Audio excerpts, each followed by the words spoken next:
My name's Ruby Rose, and I'm an actor and an activist, and I'm also very proud to be welcomed into the Rebbl family. Who is Rebbl? Rebbl is a beverage company with a really unique story. It was founded by a non-profit called Not for Sale, with a mission to fight human trafficking worldwide. Human trafficking is the fastest growing illegal industry in the world. It's a $150 billion business annually. 80% of trafficking victims are women and children. The fact that Rebbl, a for-profit company, is taking on this huge problem made it an obvious choice to jump on board and support. So I hope that this story inspires you. Come close, gather round, and you shall learn, friends. Just a short trip to where it all started in the Peruvian Amazon.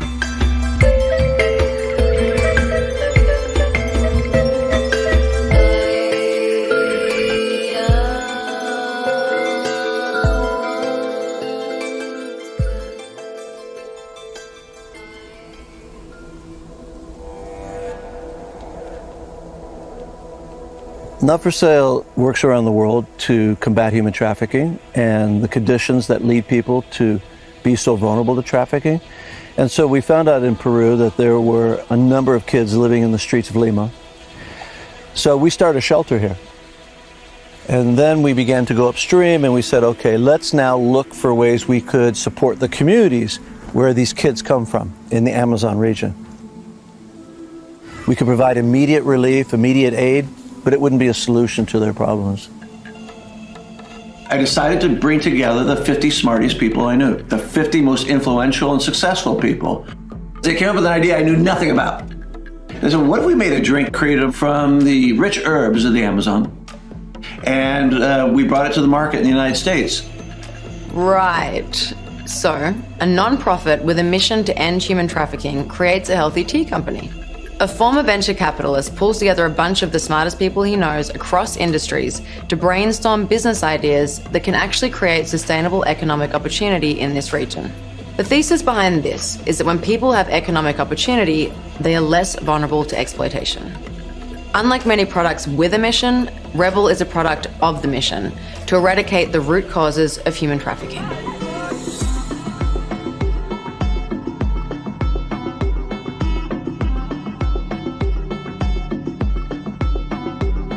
I think we're so jaded by commerce that we've come to the place where we feel like it can't do any good, but it's only about making money.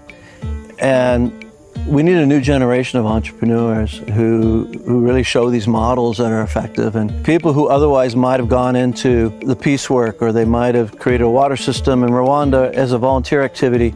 I really challenge my own students at university, think of that as your career. What would it be like you could pursue the dreams you have for designing the world into a day-to-day career? What would that look like? And I think there's a generation ready for that, because we're so used to being disappointed by companies who put profit before people. They put margin ahead of environment. The connection between a healthy beverage and soil fertility has to do with that regenerative way of being. And what that means is thinking about the system that you're interacting with and all of the relationships within that system. So one piece over here is our brand Rebbl and the drinks that we make, and one piece over here is the earth and the soil that's producing our ingredients.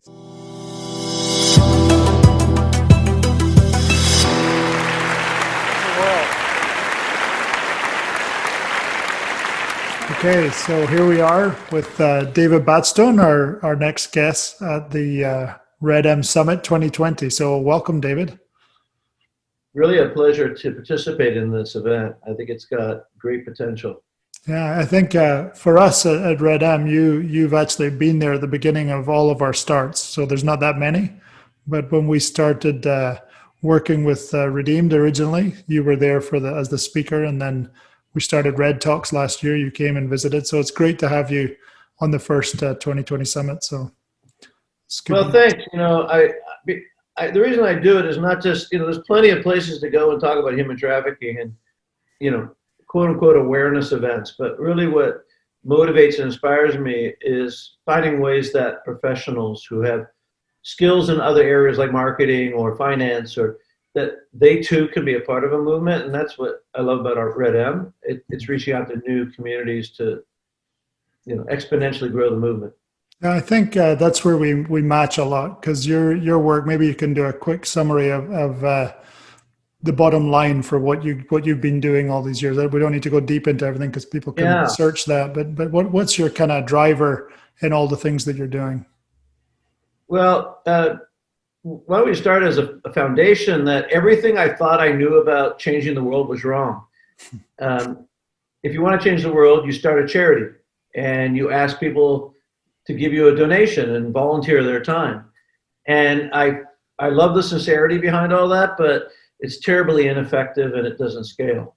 And so if you care more about actually solving the problem than you do about starting your own punk rock band with your name on it, then, it's not about ego and logo anymore. It's about really effective change. And I just had to admit after 5 years that I was running a charity that was not really being effective, even though outside people thought we were one of the top anti-trafficking groups in the States, but United States, I was just so discouraged by our lack of impact, to be honest.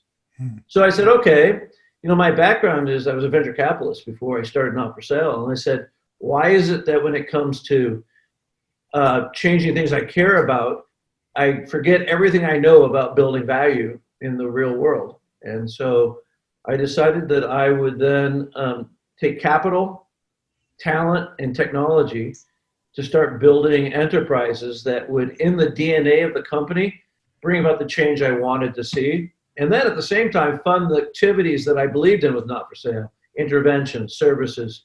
But that was at the end of the day, it wasn't the foundation of the whole business model of what Not For Sale is. So you never know whether something is going to be just an experiment or a success. And I've had a whole range of both. But I think you do this well. I think this is a seed thrower, is that you throw seed, because I think I was with someone with you and they said, hey, I think he wants to do that. And I'm like, well, he's a seed thrower. It's okay. Maybe or maybe not. If it lands and it grows, yeah, he does want to do it. If it doesn't, he doesn't mind. There's no emotion. It doesn't go anywhere. No, exactly. You're exactly right. And to your point, someone, like if I have an idea of something, I'll just say, and if they come back to me 3 months later and they've done something with it, then I go, okay, let's take a little bit further. But if it didn't, it fell on hard turf. That's right. That's what me. I'm like, you're right. That's okay. Yeah. Seed throwers are generally liberal in their ideas, because there's plenty of very generous with our ideas, very generous with our acceptance of it, but it doesn't mean that we're going to be there to help you grow the tree. It's up to you to that idea. That's great. Well, definitely our next summit, we're going to have you physically here. We're going to work on that. So can't wait. I'll be there. Believe me. I love redM and I love what's going on in Houston. Great. Thank you. Thanks for coming. Absolutely.